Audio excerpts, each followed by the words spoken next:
In today's world, everyone seems to be chasing fame and attention.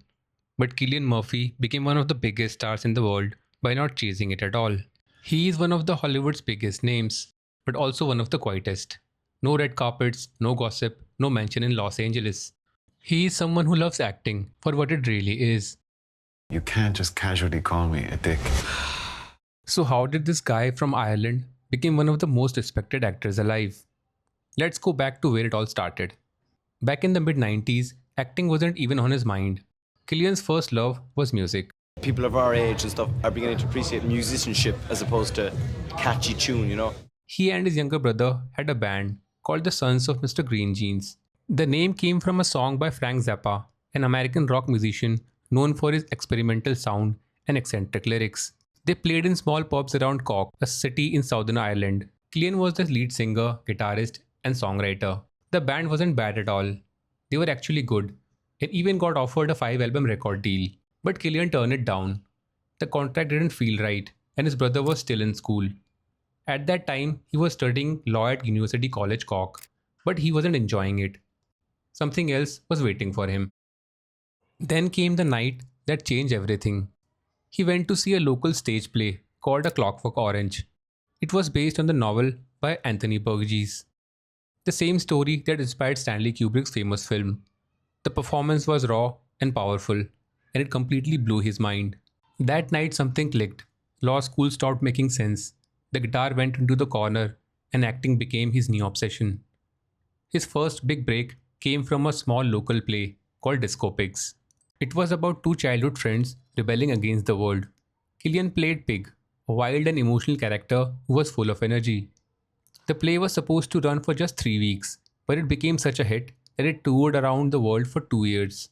That was his real acting school. He never took any formal training. He learned by doing night after night on stage. Around that time, he met Yvonne McGuinness, a visual artist from Kilkenny, a small artistic town in southeast Ireland. She was working on a project related to the play. They met backstage, got along well, and soon became a couple. Then came the film that changed everything. 28 days later.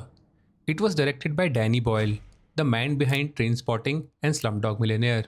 This movie redefined modern horror. Cillian played Jim, a man who wakes up in a hospital to find London completely empty. Those empty streets and his tired searching eyes became iconic. Almost overnight, the quiet musician from Cork became a global name. Hollywood started calling. But Cillian didn't rush off to LA like most people would.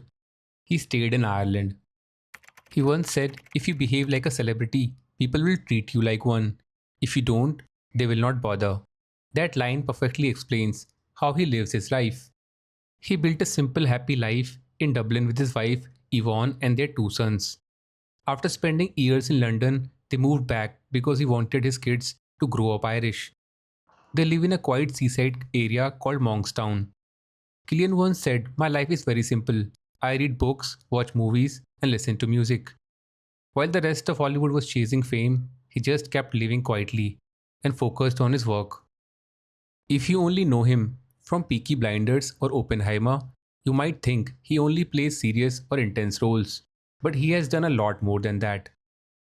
He played a cold-blooded assassin in Red Eye, a transgender woman searching for love in Breakfast on Pluto, and a freedom fighter in The Wind That Shakes the Barley, which went on to win the top prizes at Cannes.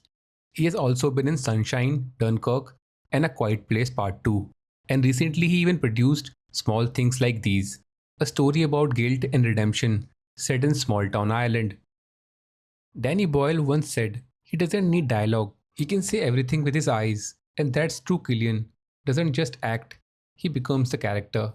Then came the director who understood him best, Christopher Nolan. Cillian first auditioned for the role of Batman, but Nolan saw something else in him, something deeper. So instead he cast him as the villain, the Scarecrow. That's how one of the best actor-director partnerships began. In Inception, Cillian wasn't the lead, but his performance gave the movie its emotional weight. And then came Peaky Blinders. When the show's creator Steven Knight wasn't sure if Cillian could pull off a gangster role, Cillian simply texted him, remember, I am an actor. And the rest is history. Thomas Shelby became one of the most iconic TV characters ever. After that, he continued to work with Nolan on Dunkirk, where he barely said a word, yet his eyes told the entire story. Cillian is known for being very focused on set. He is polite and completely dedicated to his work. For one of his early films, Girl with a Pearl Earring, he even learned to chop meat in a slaughterhouse, just to understand his character's life. And that's impressive, considering he had been vegetarian for 15 years. That's the kind of commitment he brings to every role. As he goes and he chops up meat, but he would do that, with a passion and a belief, which is as valid as, somebody who paints. So when Oppenheimer came along, it felt like his entire career had led to that moment. Christopher Nolan wrote the script with Cillian in mind. To look like Oppenheimer, he lost almost 30 pounds, eating very little each day to get that hollow haunted look. Emily Blunt said he would often skip dinners and night out because he was completely immersed in the character. She said it wasn't arrogance, it was total absorption. Cillian once said, I don't think of acting as fame or success. It's a process, a craft. The result was stunning. Critics called it a masterclass, and Nolan called it the performance of a lifetime. When Cillian finally stood on that Oscar stage, he had reached the one thing he never tried to chase. Even then, he stayed humble. He thanked his wife and sons, and he said, And I'm a very proud Irishman standing here tonight, so. After all the success and attention, Cillian Murphy hasn't changed. He is still quite grounded and focused on his work. He never tried to be a celebrity, he just tried to be good at what he does. And in the end, the spotlight he avoided all his life found him anyway. So, what's your favorite Cillian Murphy performance? And if you haven't already checked out his new movie Steve, it's another example of how he keeps choosing roles that are thoughtful, real, and deeply human. Don't forget to subscribe for more stories about artists who follow their own path. Thanks for watching.